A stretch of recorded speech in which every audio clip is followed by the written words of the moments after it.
Good evening, ladies and gentlemen, from wherever you're watching this video. It is a beautiful Thursday. There are two facts that are not true as far as politics of this country are concerned. One is that President Uhuru Kenyatta have decided and is determined to help Raila Odinga become the fifth president of the Republic of Kenya. The second fact is that William Ruto is the determinant, is the block of Raila Odinga becoming the fifth president. And in that matter, Uhuru Kenyatta is not leaving anything to chance. There is a report that today, nominated Senator Maina Kamanda was in Kameme TV, and in very lengthy interview, he divulged more information about President Uhuru Kenyatta's plans for Raila Odinga to get the Central Kenya votes. But before I tell you that, let me just give you first the strategy that the president used. One was to let Raila introduce himself to Central Kenya voters. That is why after the fall of BBI, and I believe that Raila Odinga's 2022 presidency was anchored around the BBI because BBI was very elaborate and was expanding the executive. The initial plan was that if BBI passes, then Raila is going to get these other core principles, the Musalia and the rest. And now it was easy to negotiate for them and actually get the vote. And also importantly was the issue of the one man, one shilling, one vote. That was a very good sellout in Central Kenya. But then, after that, Uhuru and Raila, after the BBI was stopped by the High Court, Uhuru and Raila went back to the drawing board and came up with a Azimio la Umoja. So what Uhuru did was to let Raila go and climb the mountain alone. And I want to ask anyone who is from Central Kenya, be it Nyeri, Kiambu, Murang'a, Nyandarua, and anywhere. Do you think that Raila have climbed the mountain? And to what extent? Because personally, I think that it is not about climbing the mountain, but it should be about countering the William Ruto's wave in Central Kenya. Even in this channel, I normally take time and go through the comment section. And I want to appreciate that I have pro-Ruto viewers, subscribers here. And you will realize that they are so defensive of William Samoei Ruto. So you cannot underestimate the rallies that William Ruto have been having in Central Kenya for the last 4 years. You cannot underestimate the empowerment programs that he's been having there. And so he has really gelled with the Central Kenya community. So Raila Odinga's extent first was to go and introduce himself to Central Kenya. Then after that, Uhuru also was trying to use the opinion shapers from Central Kenya to try to sell Raila Odinga in that area. Now let me tell you, the rhetoric, the Raila Odinga support by Mutahi Ngunyi, who is a very strong supporter of handshake, is not something that is just coming from the moon.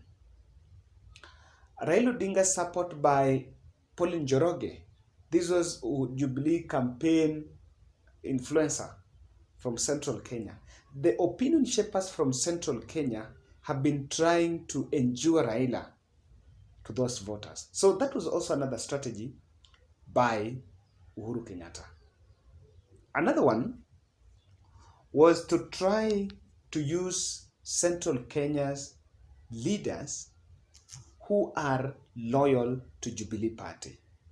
And I want to repeat here that if there is someone that has to be credited, two people from Central Kenya, that have to be credited for any effort that Raila or any inroad that Raila have made in Central Kenya, there are two gentlemen.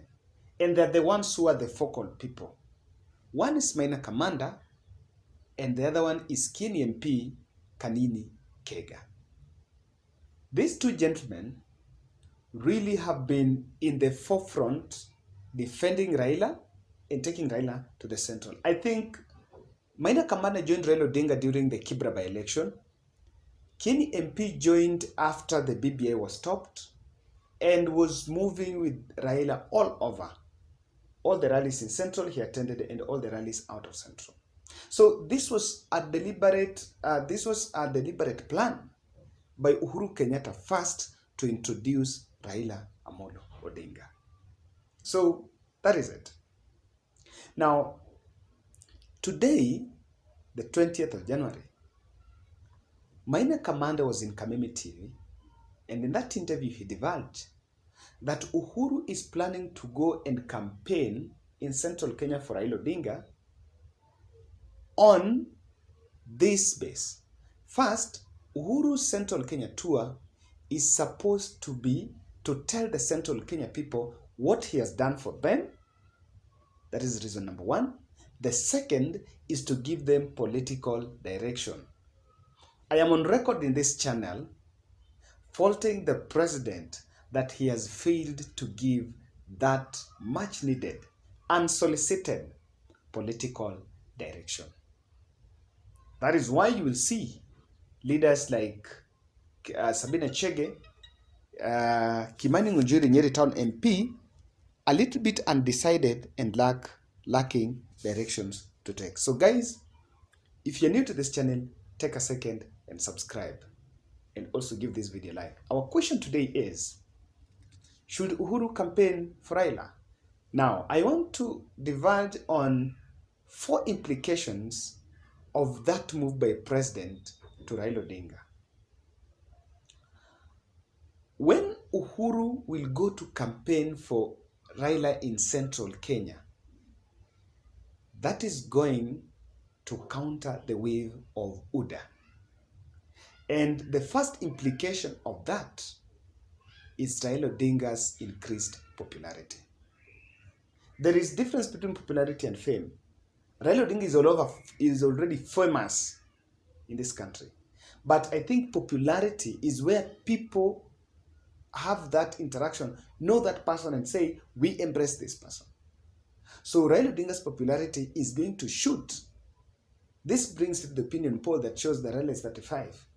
If Uhuru goes and campaigns for Raila in March or in February, I can tell you the following month's opinion poll is going to show Raila ahead of William Ruto. That is one thing. Secondly, implication of William Ruto's Uhuru's visit tour in Central Kenya is going to motivate the grassroots leaders to campaign for Raila Odinga. By the way, I am one person who insists this. Let us not bury our heads in the sand. However much Raila Odinga can campaign, but the people that can undo the words and the assertions and stereotypes that are already badged on Raila Odinga's face in Central Kenya are the leaders from that area. And let me tell you what Uhuru will do. Uhuru first will go and have an interview in these Kikuyu stations the very day. And after that, he will go to call his own rallies. And after that, he's going to talk to the Central Kenya people in their local dialect. I can tell you for sure that after that, that narrative or Uhuru Kenyatta's efforts is going to be cascaded to the grassroots, where the chiefs, Uhuru Kenyatta is a president, so the presidential order is through the provincial administration. Through the chiefs, they are going to make sure that First, they go and campaign, not even campaign, but really they support these community initiatives and community town halls meetings that are going to campaign for Raila Odinga. Thirdly, it will be very historic that when Uhuru Kenyatta will go to Central Kenya, and of course there have been this question, Raila have been receiving delegation from Central Kenya to Nyanza. Uhuru have gone with Raila to Kisumu more than 3 times after the handshake, and even visited Raila at their Bondo home in what is seen as that reconciliation effort. But he has never gone, he's been shy to take Raila to Central Kenya one-on-one. Let me tell you, that the moment Uhuru Kenyatta will tag along Raila Odinga and go to Central Kenya, that is not going to be a campaign meeting, but that is going to be historic reconciliation meeting. So when he goes to campaign, first he's going to reconcile, just the same way he did with William Ruto in 2013. After launch of the TNA and URP merger, they went, I remember the first rally was in Nyeri. And when they went to Nyeri, Uhuru Kenyatta went there and said, you know what, we are all facing these cases in ICC, and we have to forgive each other. Mimi kumi, yaku kumi. The next rally was from Nyeri. They went direct to Eldoret Sports Club and repeated the same words. And I believe that is still going to the script. He'll go with Raila and reconcile him with the community. And after that, they will go to Bondo or somewhere in Kisumu and have another campaign. I can tell you that I remember I asked here, is Raila a state project? But what is going to happen is that Uhuru is going to campaign with Raila in the spirit of building bridges initiative. That this is the person that is going to allow 1 man, 1 shilling, 1 vote. I believe that Raila is going to be the biggest beneficiary if Uhuru takes that role to go and campaign for him. I want to say that Maina Kamanda is not just a usual political leader. Uhuru must have placed a call to Maina Kamanda before he left going for that interview. Because of course, when he was going for that interview, after Kameme reached out to him, I know he must have called Statehouse and asked, I'm supposed to go to Kameme. Is there something you want to deliver to your people I talk about? And I know that information was from Statehouse. That make sure if you're asked about this, or make sure you say that I'm going to campaign for Raila Odinga. This is going to be delivered early so that it's not going to test the political reaction by Tanga Tanga. Because Tanga Tanga wing Central Kenya caucus insist that Uhuru should not campaign just the same way Mwai Kibaki did not campaign in 2012. That Uhuru should just allow smooth transition. But I still insist, but just like any other Kenyan, Uhuru also has a right to give his political direction. Apart from being the Jubilee leader and a symbol of national unity, he's also an opinion shaper and a kingpin of the Central Kenya region. So guys, also tell us, what do you think about that plan by Uhuru to go and campaign for Raila in Central Kenya?